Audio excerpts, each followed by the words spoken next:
South India shopping mall the wedding మంత్ర సరికొత్త wedding collection south India shopping mall.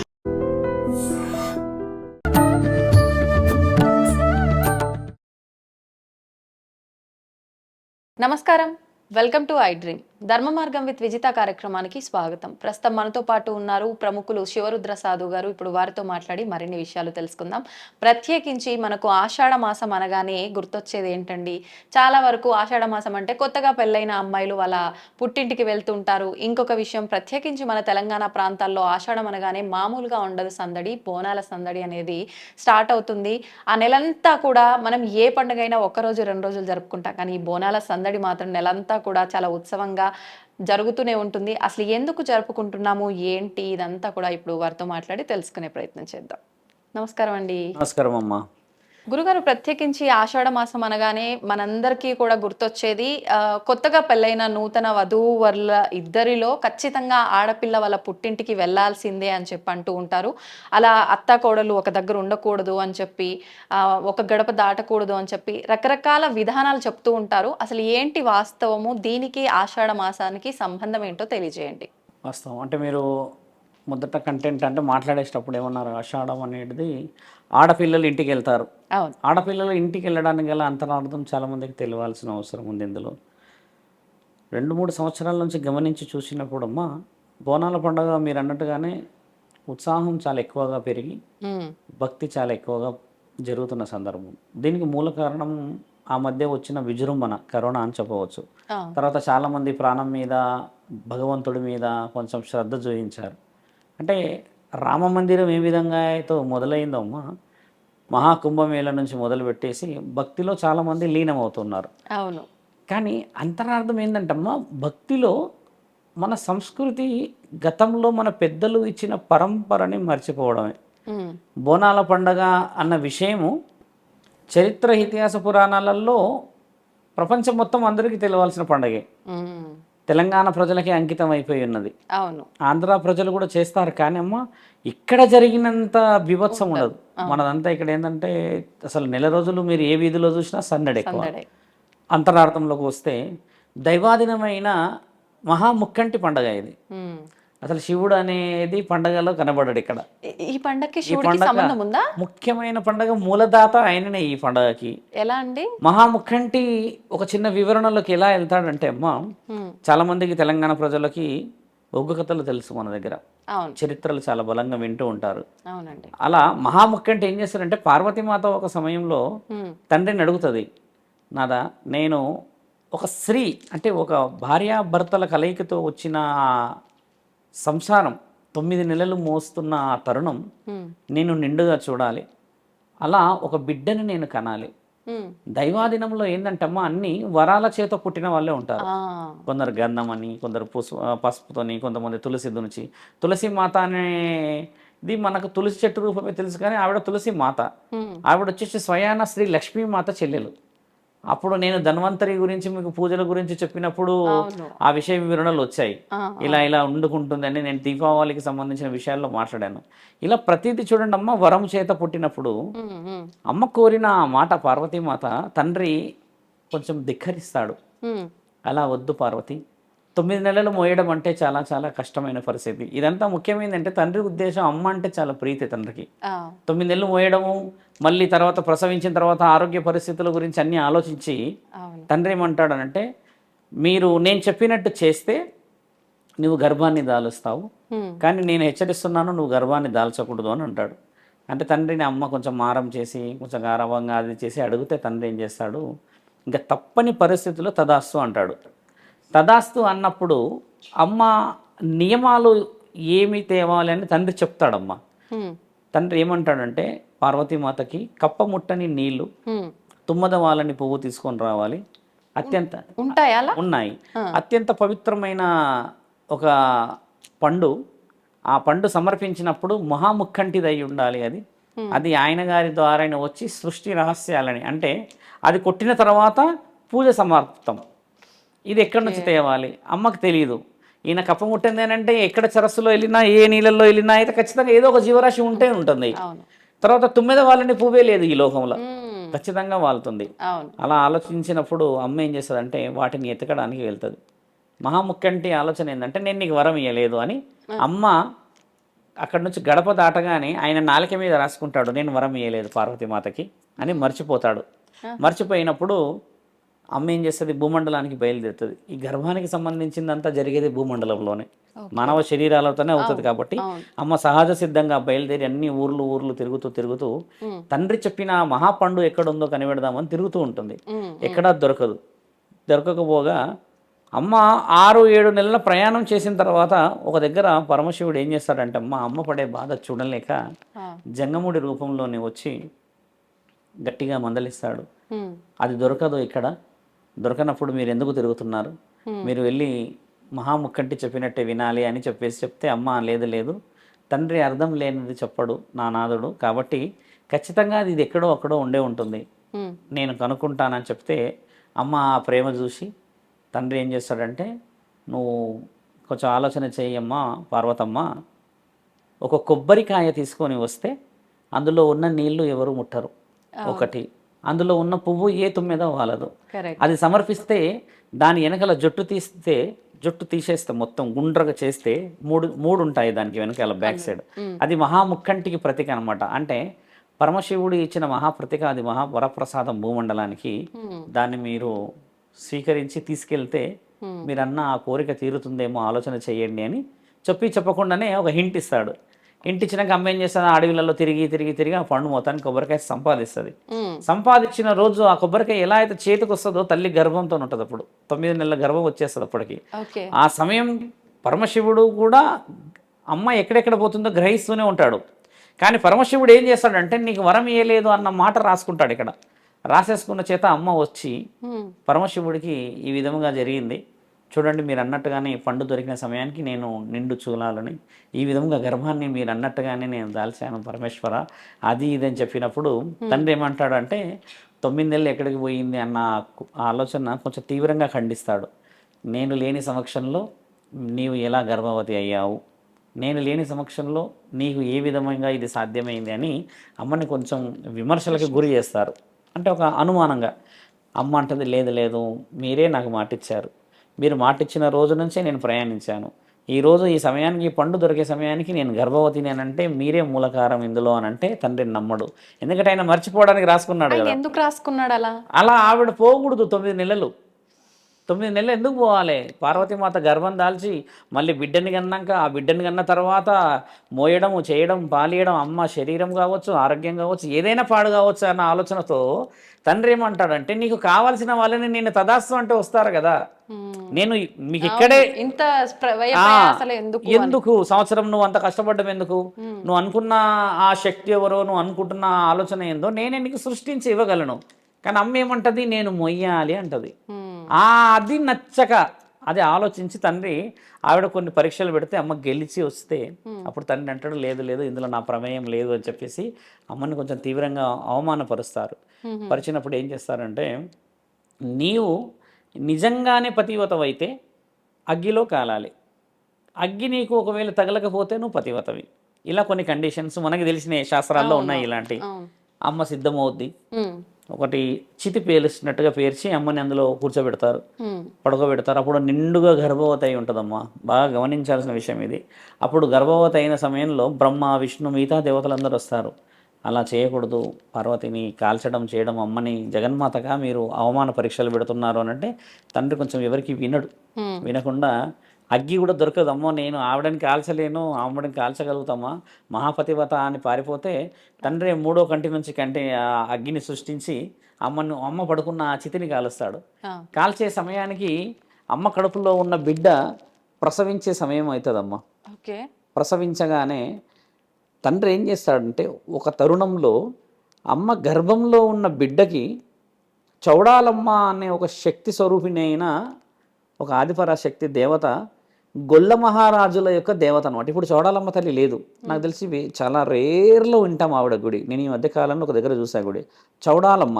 ఆ చౌడాలమ్మ తల్లి ఏం చేస్తుందంటే అమ్మ, చాలా గొప్ప గ్రామదేవత ఉంటుంది ఆవిడ. ఘనమైన కార్యక్రమాలు చేయడం చేత శివుడు ఏం చేస్తాడు, ఒక సమయంలో మీరు పుట్టే సమయం వచ్చింది అన్నప్పుడు నేను మిమ్మల్ని ఆహ్వానిస్తాను, మీరు వచ్చి పార్వతీమాత గర్భంలో మీ యొక్క రూపాన్ని దిద్దుకొని లోకం మొత్తం ఏలే రోజు వస్తుంది అని అన్నప్పుడు ఆయన ఏం అడుగుతుందంటే, మరి నా గ్రామ ప్రజలందరూ నన్ను నమ్ముకున్న వాళ్ళు ఏం కావాలి, అవును. నువ్వు మహాముక్కంటివి, నాకు తండ్రివి, పిలిచావు, నేను వస్తాను, మరి నాకేమి ఇస్తావు అని అడుగుతుంది. అప్పుడు తండ్రి అంటాడు, నా శక్తులలో మీకు సగభాగం ఇస్తాను హక్కు అని అంటాడు.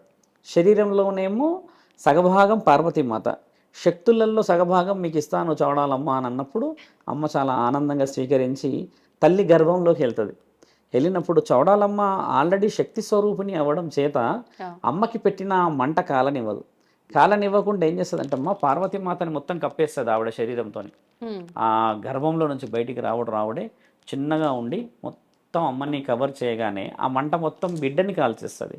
ఆ బిడ్డని కాల్చిన ఆ తరుణం ఇక్కడ ఉన్న వాళ్ళు అక్కడ ఉన్న వాళ్ళు అందరూ చాలా బాధపడుతూ ఉంటే మహాముక్కంటి మాత్రం ఆనందంగా గంగా స్నానం చేయనిపోతాడు. ఎందుకంటే ఎలాగో కొద్దిసేపు అయితే కాలం చేసేస్తారు, వీళ్ళు తప్పు చేసేసారు, నేను పెట్టిన మంట ఖచ్చితంగా తప్పదు కాలుస్తుంది అన్న ఉద్దేశంగా పోతే బ్రహ్మ విష్ణు పరమేశ్వరులు పోతూ ఉంటారు గంగా స్నానానికి. అప్పుడు నారద మునివర్యులు వచ్చి అంటారు, ముక్కంటి ఎక్కడికో బయలుదేరారు. ఇప్పుడు పరమేశ్వరుడు వెళ్తున్నాడు, సరే గంగా స్నానం, బ్రహ్మ విష్ణువు ఎందుకు మరి వెళ్తున్నారు? ఈయన మాట వినాలిగా, మరి ఇప్పుడు ఈయన మహాముక్కంటి మాటనే వినాలి, ఎందుకంటే అధిపతి. ఇప్పుడు వాళ్ళందరూ ఒకటి వచ్చింది, ఒక శ్మశాన వాటిక వాతావరణం క్రియేట్ చేశారు, మరి పెద్ద మనుషులు అందరూ వచ్చిన వాళ్ళు పోతారు కడుక్కోవడానికి, మరి అంతే కదా, అలా పోతూ ఉంటారు ఆయన పాటు. అప్పటికి చెప్తూ ఉంటారు, నాయన మరి వద్దు మహేశ్వర మీరు పొరపాటు పడుతున్నారు అది అన్నా కూడా లేదని గంగా స్నానం పోయినప్పుడు ఆయన నారద మహాముని వారిలో వచ్చి ఆపుతారు. ఎక్కడికో వెళ్ళారు త్రిమూర్తులు, బయలుదేరారంటే నారద ఆ విధముగా జరిగిన పొరపాటు వల్ల ఇప్పుడు మేము వెళ్ళి స్నానాలు చేయక తప్పదు కదా అన్నప్పుడు, అది ఎలా అంటారు స్వామి, లోకజ్ఞానులు మీకు తెలియదా, జగన్మాత మహాపతివత అని అక్కడ రుజువైంది, నిండుగా బిడ్డకి జన్మించింది, ఆ బిడ్డకి పాలు ఇస్తుంది. అదే మీరు కాల్చిన అక్కడ ఉన్న ఏ మరణశయ్యని మీరు పెట్టారో ఆ చితి మీద కూర్చొని ఉంది అని అంటే, అదెట్లా అని చెప్పి మళ్ళీ వెనక్కిపోతారు చూడ్డానికని. పోయేలోపు అమ్మ పాలిస్తున్న ఆ తరుణం చూసి మిగతా వాళ్ళు అంటారు, చూసావా అమ్మ చాలా పవిత్రమైనది శంకర, చూడు బిడ్డ పుట్టింది కదా అని అంటే, ఆ బిడ్డ పుట్టడమే చాలా గగనమైనది, మానవ శ్రేయస్సు కోసం చెప్తున్నాము. ఆ బిడ్డ పుట్టుడే కాలిపోయి పుడుతుంది అనమాట. అమ్మని కాపాడడానికి ఆవిడ కాలింది కాబట్టి ఇంతింత వేరియేషన్లో కాలిపోతుంది అమ్మ చర్మం. చాలా చాలా భయానకంగా కాలిపోయిన వాళ్ళని అక్కడక్కడ చూస్తే మామూలుగానే భయం వేస్తుంది కదా. ఆవిడ చిన్నగా ఉన్నప్పుడు ఆ విధంగా కాలి పార్వతీమాతను కాపాడితే ఈ రూపం నచ్చదు మళ్ళీ తండ్రికి. ఇదెక్కడ గోలరా బాబు, మళ్ళీ పుట్టడు వరకు అందంగా పుట్టాలి కానీ ఇలా ఎలా పుట్టింది అనేది అదొక గోల. ఈయన ఒప్పుకోడు, ఎందుకంటే ఈయన మైండ్ ఏదైతే మదిలో ఉంటుందమ్మా, నేను వరం ఇయ్యలేదు పార్వతీమాతకు అనేదే ఉంటుంది ఆయనకి. ఆ తర్వాత పైకి తీసుకెళ్తాడు, చుట్టుపక్కల ఉన్న వాళ్ళు అవమానపరుస్తారు కదా అని. తీసుకెళ్ళిన రోజు రాత్రి జరిగిన మహాసంఘటన ఏంటంటమ్మా, తల్లి పడుకోగానే ఆ నల్లగా ఆ కాలిపోయినట్టుగా అందహీనంగా ఉందని చూసి తండ్రి ఆవిడని తీసుకెళ్తాడు అక్కడి నుంచి. పార్వతీమాత పడుకున్న తరుణం తీసుకెళ్ళిపోయి వేప చెట్టు దగ్గర అడవిలో వదిలిపెడతాడు. అదే రూపంతో అదే మొహ కవలికలతో ఉన్న ఇంకొక స్త్రీ శక్తిని అక్కడ సృష్టిస్తాడు తండ్రి. పార్వతీమాత లేచి అడుగుతుంది, నాదా ఈ విధంగా జరిగింది, బిడ్డ రాత్రి ఈ విధంగా ఉన్నదనంటే, నా శక్తులతో ఆవిడ శరీరాన్ని బాగు చేశాను పార్వతీమాత అని అన్నప్పుడు అమ్మ కూడా కొంచెం ఆనందంగానే బిడ్డ బాగుంది కదా అని అన్నప్పుడు తండ్రి అడుగుతాడు, ఈవిడతో సిద్ధంగానే ఉన్నారు కదా, ఇంకా ఎలాంటి ఆలోచన లేదు కదా అన్నమ్మ. అలా తరుణం అలా ముందుకు తీసుకెళ్తూ ఉంటారు. తీసుకెళ్ళినప్పుడు మహేశ్వరుడు చేసే ఒక ముఖ్యమైన సంఘటన, కింద ఒక శక్తిని వదిలిపెడతాడు. ఆ శక్తి చౌడాలమ్మ. ఆ శక్తి చౌడాలమ్మ అన్న సంగతమ్మ తండ్రికి కూడా అవగాహన ఈమె పుట్టింది అని అనుకోడు. ఎందుకంటే శక్తి పుట్టడం కాలడంతో పుట్టదు కదా. అక్కడ వేప చెట్టు దగ్గర వయసు వయసు వయసు వయసు వయసు పెరుగుతూ పెరుగుతూ పెరుగుతూ వస్తున్నప్పుడు సుమారు 14 సంవత్సరాల వయసు వచ్చినప్పుడు అమ్మ, ఇక్కడ కూడా బిడ్డ వయసు 14 సంవత్సరాలు, ఎర్రపోచమ్మ అంటారు ఆవిడని. అక్కడ ఉన్నది కర్రెపోషమ్మ అన్నమాట. మన తెలంగాణ ప్రాంతాలు తెలుసుకోవాల్సింది, పరమశివుడి యొక్క కడుపులో నుంచి పుట్టిన శక్తి ఆదిపరాశక్తి అగ్గిలో పుట్టింది అని అంటారు చూడండి, అఖండ జ్యోతి అని. పుట్టిన శక్తి నల్లపోచమ్మ తల్లి, ఆవిడని కర్రెపోచమ్మ అంటారు మన దగ్గర. అయితే ఆ కర్రెపోచమ్మ తల్లిని ఆ అడవిల పాలు చేయడం చేత అడవిలో ఉండి అక్కడ దొరుకుతున్న వనమూలికలే కానీ ఆ దుంపలే కానీ తింటూ తింటూ తింటూ మాంసాహారాన్ని భుజించే హక్కు నల్లపోచమ్మ తల్లికే ఉన్నది. మన దగ్గర ఈ ఏటలు ఎందుకు వస్తారు, ఈ మేకలు ఎందుకు వస్తారు అన్న దానికి అంతరార్థం అది. ఆవిడ అడవిలో ఉండడం చేత దొరికినాయన్ని తినడం, ఈ కపాలాలన్నీ శరీరం మీద వేసుకొని తిరగడం. పార్వతీమాత కాదు వేసుకున్నది కపాలాలు, ఆవిడ బిడ్డ వేసుకుంటుంది రక్షించుకోవడానికి, శరీరం రక్షించుకోవడానికి. అలా వేసుకున్న తర్వాత 14వ ఏట పెళ్లి జరుగుతుంది. కాళీమాత కాదా ఈ కపాలాలు ఇవన్నీ లేదు లేదు వేసుకునేది? లేదు పార్వతీదేవి లేదు లేదు వేరొక రూపం. కాళీమాత కాదు, ఆ, ఆమె వేసుకునేది నల్లపోచమ్మ తల్లి. మీకు అది కూడా వివరిస్తాను నేను.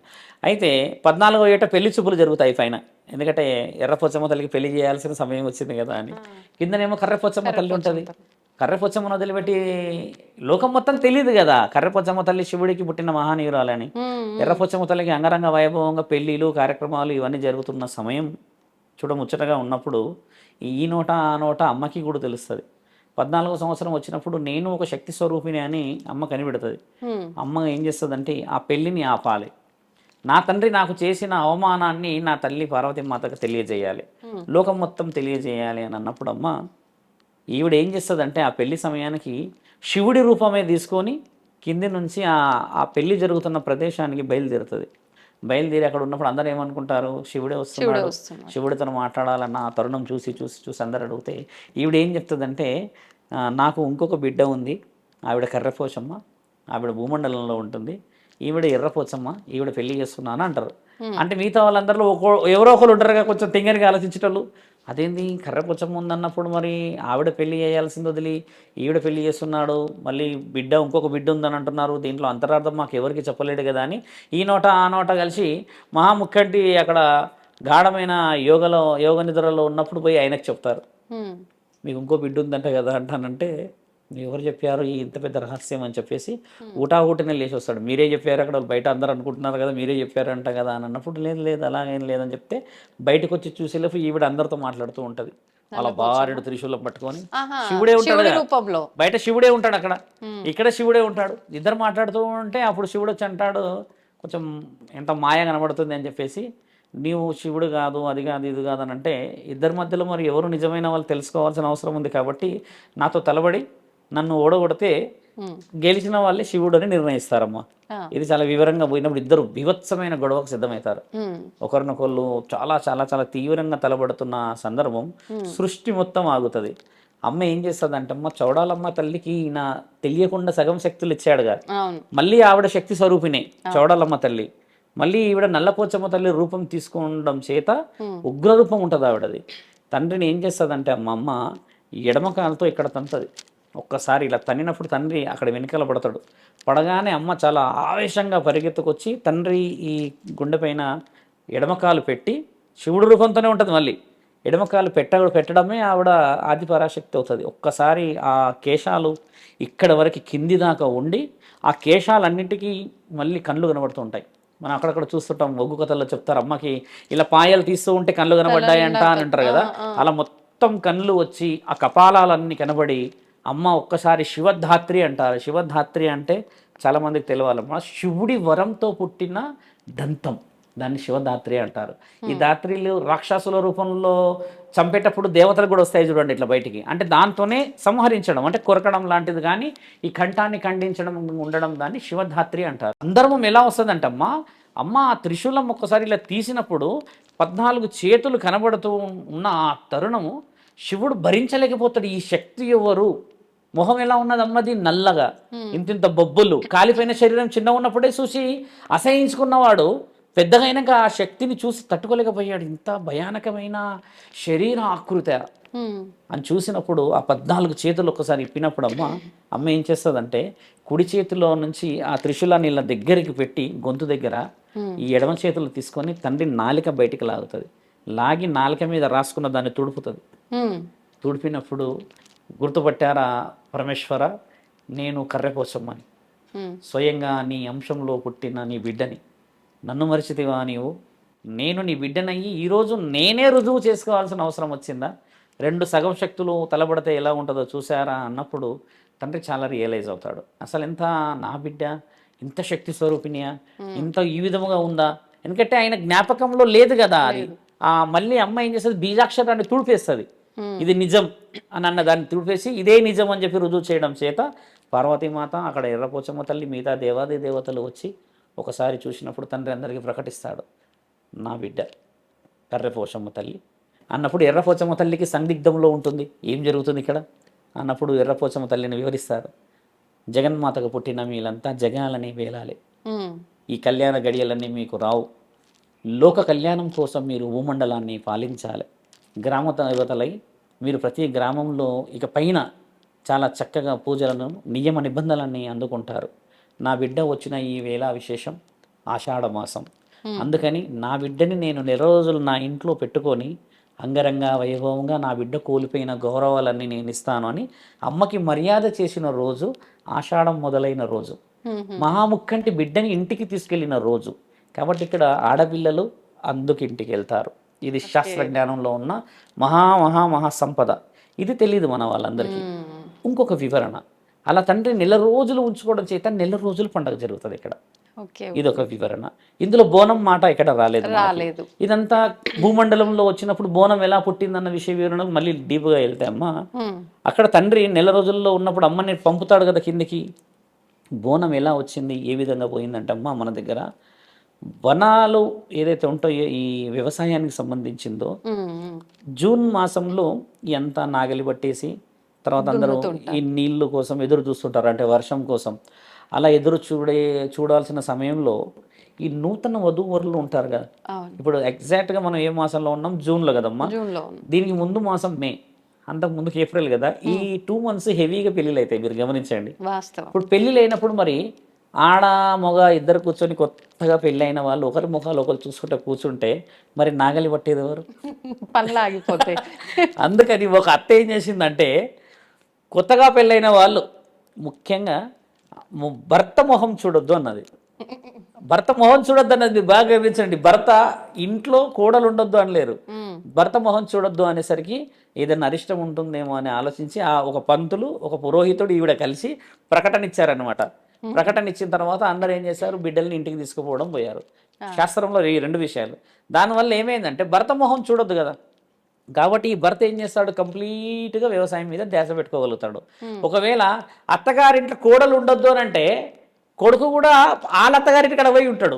అవును, అంటే కొడుకు అక్కడ పోవచ్చు, ఇక్కడ ఉండొద్దు అన్నది కానీ అక్కడ ఉండొద్దు అన్నారా నిలిపోతారు. కాబట్టి భర్త మొహం చూడొద్దు అనేది శాస్త్రంలో దాగుంది. కానీ కొన్ని ప్రాంతాల్లో అత్త కోడళ్ళు ఒక గడపలో దాటకూడదు. అది వాస్తవం, అది కాదు వాస్తవం. మీకు ఇంత ముందుకు నేనేం చెప్పినంటే, మీరు ఇలాంటి క్వశ్చన్స్ రేజ్ చేస్తారు కాబట్టి తెలియాలని నేను పరమశివుడి అంశ ఈ పండగ అని చెప్పింది దానికని. దాంట్లో ఎంత డెప్త్ గా ఉంది అదైతే రాసింది కదా. ఇప్పుడు మనం గూగుల్ సెర్చ్ చేసుకోవచ్చు, నల్లపోచమ్మ తల్లి చరిత్ర అని, మొత్తం చరిత్రలో అదే వస్తుంది. ఇప్పుడు నేను చెప్పిందంతా చరిత్రలోనే వస్తుంది. ఇప్పుడు నేను ఏదైతే చెప్పానో ఇంకా చాలా వివరంగా వస్తుంది. అది 2.5 hours చరిత్ర. అది మీకు చెప్పింది మనం ఒక 10-20 నిమిషాలు మెయిన్ డిస్కషన్స్. అలా రావడం అనేది వ్యవసాయానికి సంబంధించింది ముమ్మాటికి. ఇప్పుడు చాలా మంది పంపించుకుంటున్నారు శాస్త్రానికైనా దేనికైనా, మొత్తానికైతే వెళ్తున్నారు, వెళ్ళనివ్వండి. ఇప్పుడు నేను చెప్పడం చేత వీళ్ళు ఆగిపోవాలని కాదు, కానీ దాని అంతరార్థం పెళ్ళైన తర్వాత ఆ వర్షాకాలంలో ఈ 1-2 నెలలు వ్యవసాయం మీద ధ్యాస పెట్టాలన్న ఉద్దేశంగా ఒకరినొకరు మరి కొత్తగా పెళ్ళైన వాళ్ళు ఒకరినొకరు చూసుకుంటూ కూర్చుంటే మరి ఇబ్బంది అన్న ఆలోచన ఒక తల్లి చేసింది అమ్మ. తప్పే లేదు, అలాగ పోవచ్చును, ఉండొచ్చును, చేయొచ్చును. కాకపోతే ఇది ఎన్నో సంవత్సరాల ఆనవాయితీ కాబట్టి మా ప్రాంతీయ ఆచారం కాబట్టి ముక్కంటి కూడా బిడ్డలు ఇంటికి చేరాలని చేర్చుకున్నాడు కాబట్టి బిడ్డలు ఖచ్చితంగా ఇంటికి వెళ్ళాలి. తప్పేం లేదు, అయినా మళ్ళీ ఒక నెల రోజులు పుట్టి నెల రోజులు ఇంటికాడ ఉంటారు, పోయి అందరు వెళ్ళొచ్చు. ఎందుకంటే బోనం ఎత్తేది ఆడబిడ్డలే అమ్మ. బోనాలలో ముఖ్య అంతరార్థం కూడా ఏంటంటమ్మా, ఇందులో 3 ఇంటి ఆడబిడ్డనే బోనం ఎత్తాలి. ఇప్పుడు పెళ్ళైన వాళ్ళు ఉంటారు, వాళ్ళ భార్య, ఇప్పుడు భార్యాభర్తలలో భర్త దగ్గరికి అక్క చెల్లెలు అందరూ వచ్చినప్పుడు ఈ భర్త నుంచి భార్య వాళ్ళు కూడా వాళ్ళ ఇంటికి వెళ్ళే తరుణమే చాలా మంది కోరుకునేది, వెళ్ళేది కూడా అలాగే. కుటుంబం అంతా వెళ్తారు, లేదంటే కుటుంబం అంతా వస్తారు. ఇప్పుడు ఉమ్మడి కుటుంబాలు లేవమ్మా. ఒకప్పుడు ఏంటంటే ఉమ్మడి కుటుంబాలు ఉంటే ఒక వ్యక్తి పోవడం అనేది ఆలోచించకపోయేటోళ్ళు.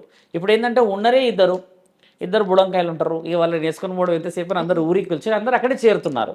అదొక పండగ వాతావరణం. 3 తరుణాలు ఉన్నాయి అందులో. ముక్కంటి తీసుకెళ్ళాడు, అమ్మకి మర్యాద, అత్తమ్మ ఈ వ్యవసాయానికి అదొక మర్యాద, ఆడపిల్లలే బోనం ఎత్తాలి, ఇది ఒక తరుణం. ఇది గత 60-70 సంవత్సరాల చరిత్ర.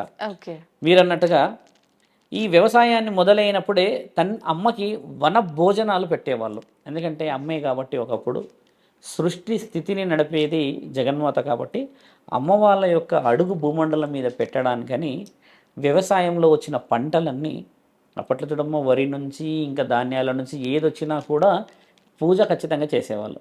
ఆ పూజ చేసినప్పుడు అమ్మకి ఏం చేసేవాళ్ళంటమ్మా, ఈ మాసంలో ఖచ్చితంగా నైవేద్యాలు సమర్పించేవాళ్ళు. ఆ నైవేద్యాలు సమర్పించడానికి గ్రామ దేవతలకి సంబంధం ఏమిటి?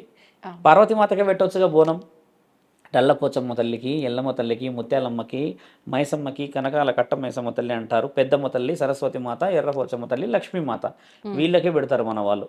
ఉప్పాలమ్మ అంటాం, కొన్ని దగ్గర పోలేరమ్మ కూడా అంటాం.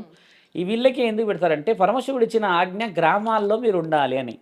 గ్రామాన్ని కాపాడే మొట్టమొదటి దేవత ఈవిడ కాబట్టి ఆ గ్రామంలో ఉన్న దేవతకి మొదటి ఆహ్వానం అనమాట వనభోజనం. వన అంటే ఏమిటి? అడవి. దాన్ని ఏంటంటే అది రాను రాను రాను రాను బోనం అయ్యింది. బోనం ఎలా అయింది కూడా తెలుసుకోవాల్సిన అవసరం చాలా ముఖ్యమైనది. ఆ బోనం కూడా అమ్మ నెత్తి మీదకి రావడానికి కూడా అంతరార్థం దాగుంది. అలా ఒకప్పుడు అందరూ వాళ్ళకి కావాల్సిన సౌష్టమైన ఆహారాలు, ఇప్పుడు కొంతమంది ఏం చేస్తారంటే అమ్మ పండగ అనగానే అప్పు తెచ్చైనా బలంగా చేస్తాం మనం. అలా అమ్మకి అన్నీ చేసేవాళ్ళు. చేస్తూ చేస్తూ చేస్తున్నప్పుడు ఒక సందర్భం ఎలా ఏర్పడిందంటే అమ్మ ఊర్లో ఉన్న వాళ్ళందరూ ఒకటేసారి నైవేద్యం పెట్టేవాళ్ళు. అన్ని నైవేద్యాలు పెట్టి ఒకే ఒక ఇల్లు నుంచి నైవేద్యం రాలేదు. నైవేద్యం రాకపోవడం చేత అమ్మ ఆలోచన ఏంది, ఊరంతా బాగుండాలని. ఆ నైవేద్యం ఎందుకు రాలేదు అని చెప్పి అమ్మ ఆరా తీసి చూస్తే ఆవిడ కొంచెం పరిస్థితి బాగా లేకపోవడం చేత కేవలం ఇంట్లో నూకలు, కేవలం చింతపండే ఉండడం చేత ఆవిడ నేను రాలేనమ్మా, నువ్వు దేవతవి, 100 విధాలుగా స్వీకరిస్తావు, నేను నిస్సహాయత పరిస్థితి, నేను వచ్చి అవమానం చేయకూడదు నిన్ను అని అంటే అమ్మ ప్రకటన ఇస్తుంది. నీ ఇంట్లో ఉన్న ఆ కమ్మనైన వంటకమే నాకు ముఖ్యంగా చేరాలి. ఇకపైన మేము మాటిస్తున్నాము, మీరు పెట్టే ఆ నూకలతో చేసి అందులో చింతపులుసు పోసి అది వేడివేడిగా నాకు తీసుకొస్తే ఇక్కడ ఉన్న వనభోజనాలు, ఇక్కడ ఉన్న వివిధమైన నైవేద్యాల కంటే ముందు అది నేను స్వీకరిస్తాను, అందులో నీ ప్రేమ దాగుంది అన్నప్పుడు అమ్మ నెక్స్ట్ డే ఆ బిడ్డ ఏం చేస్తుందంటే ఆ ఆడబిడ్డ అమ్మనే కోరింది కోరిక కాబట్టి నేను సమర్పించవలేనని ఆ కుండని నూకలు పెట్టి వేడి చేసి అందులో కొంచెం ఉడికించి బాగా అమ్మ అందులో ఉన్న చింతపండు అప్పుడే తీసినది, సమ్మర్లో చింతపండు తీస్తారు బాగా, ఆ చింతపులుసు చేసి ఇలా కుండలో పోసి ఆ వేడి వేడి కుండ నడుము మీద పెడితే కాలుతుందని అక్కడ అప్పటికైతే కండువలు అందరి దగ్గర ఉండేవి. ఆ కండువ తీసి నెత్తిలో పెట్టుకొని ఇలా పెట్టుకొని పరిగెత్తుకుంటూ అమ్మకి సమర్పించిన మొదటిది బోనం అయ్యింది. ఈ పచ్చి పులుసు కాన్సెప్ట్ ఇక్కడ వచ్చింది అన్నమాట. అయితే ఈ విధంగా అమ్మ ఇష్టంగా స్వీకరించింది. ఇప్పటికీ అందరు అలానే చేస్తారు. ఇప్పుడు చాలా మంది చూడండి పెరుగు చేస్తారు, అందులో పెరుగేసి పరమాన్నం చేస్తారు, కొంతమంది ఉడకబెట్టి పసుపన్నం వండుతారు, దానికి వివిధ రకాలుగా చేస్తారు. ఎలా అయినా అమ్మకి స్వీకరణ, కానీ చింత పులుసు లేనిది స్వీకరించదు. ఇది ముమ్మాటికి ఉండాల్సిందే, ఎందుకంటే జగన్మాత ఇష్టంగా కోరిన కోరిక. ఒక వివరణ. తప్పకుండా అండి, మీకు కూడా బోనాల పండుగ శుభాకాంక్షలు మా అందరి తరపున. నిజంగా చాలా లోతైన వివరణ ఇచ్చారు. ధన్యవాదాలండి. నమస్కారం. తవ్వండి, తవ్వుతూనే శివలింగం సరే దాన్ని అట్లా కప్పేసేయండి, చూపించదండి. Krishna is there. మూర్తి పూజ కాదు, సాక్షాత్ బ్రజేంద్ర నందన భగవాన్ ఉన్నారు మూర్తిలో. ఏమీ ఆశించకుండా ఆరాధించే వాళ్ళు కూడా ఉన్నారా ప్రభుజీ? నిజమైన భక్తి అంటే మనకు తెలియదు కాబట్టి